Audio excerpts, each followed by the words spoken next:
जर तुम्हाला वाटत असेल की बदामी फक्त लेणींसाठी फेमस आहे तर थांबा, अजून बघायला बाकी आहे.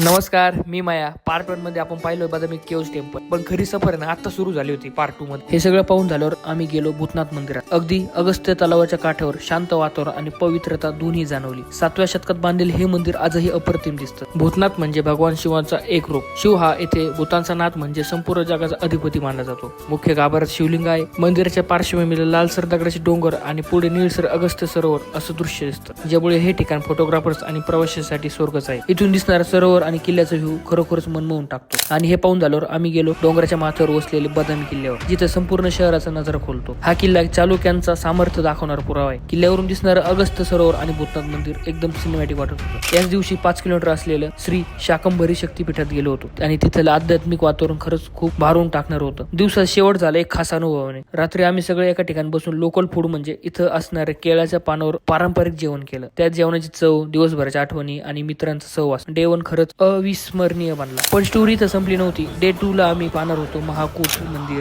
शिवालय, वाहणारे पाण्याचे कुंड आणि शांत वातावरण. आता या दुसऱ्या दिवसाचा फुल एक्सपिरियन्स पाहायचा असेल तर लगेच मला फॉलो करा पार्ट 2 साठी. मला काही पण नसतं ऐकायचं भावा.